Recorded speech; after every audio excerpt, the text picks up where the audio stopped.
Matthew 22. Jesus spoke to them again in parables, saying, "The kingdom of heaven is like a king who prepared a wedding banquet for his son. He sent his servants to those who had been invited to the banquet to tell them to come, but they refused to come. Then he sent some more servants and said, 'Tell those who have been invited that I have prepared my dinner. My oxen and fattened cattle have been butchered, and everything is ready. Come to the wedding banquet.' But they paid no attention and went off, one to his field, another to his business. The rest seized his servants, mistreated them, and killed them. The king was enraged. He sent his army and destroyed those murderers and burned their city. Then he said to his servants, 'The wedding banquet is ready, but those I invited did not deserve to come. So go to the street corners and invite to the banquet anyone you find.' So the servants went out into the streets and gathered all the people they could find, the bad as well as the good. And the wedding hall was filled with guests. But when the king came in to see the guests, he noticed a man there who was not wearing wedding clothes. He asked, 'How did you get in here without wedding clothes, friend?' The man was speechless.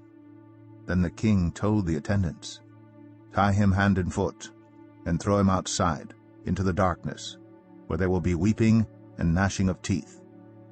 For many are invited, but few are chosen.' Then the Pharisees went out and laid plans to trap him in his words. They sent their disciples to him along with the Herodians. 'Teacher,' they said, 'we know that you are a man of integrity, and that you teach the way of God in accordance with the truth.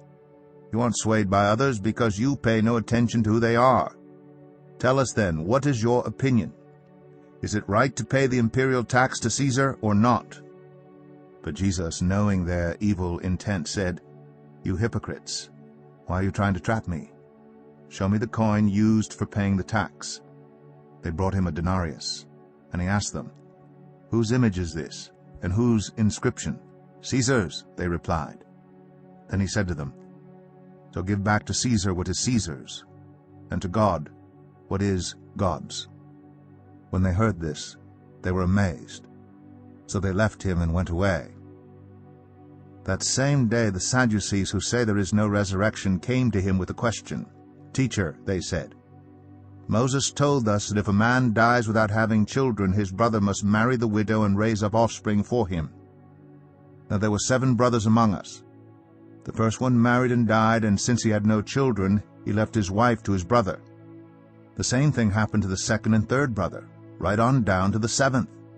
Finally, the woman died. Now then, at the resurrection, whose wife will she be of the 7, since all of them were married to her?' Jesus replied, 'You are in error because you do not know the Scriptures or the power of God. At the resurrection, people will neither marry nor be given in marriage. They will be like the angels in heaven. But about the resurrection of the dead, have you not read what God said to you? I am the God of Abraham, the God of Isaac, and the God of Jacob. He is not the God of the dead, but of the living.' When the crowds heard this, they were astonished at his teaching. Hearing that Jesus had silenced the Sadducees, the Pharisees got together. One of them, an expert in the law, tested him with this question, 'Teacher, which is the greatest commandment in the law?' Jesus replied, 'Love the Lord your God with all your heart, and with all your soul, and with all your mind. This is the first and greatest commandment. And the second is like it. Love your neighbor as yourself.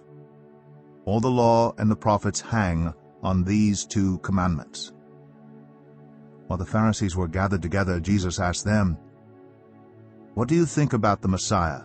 Whose son is he?' 'The son of David,' they replied. He said to them, 'How is it then that David, speaking by the Spirit, calls him Lord? For he says, "The Lord said to my Lord, sit at my right hand until I put your enemies under your feet." If then David calls him Lord, how can he be his son?' No one could say a word in reply. And from that day on, no one dared to ask him any more questions.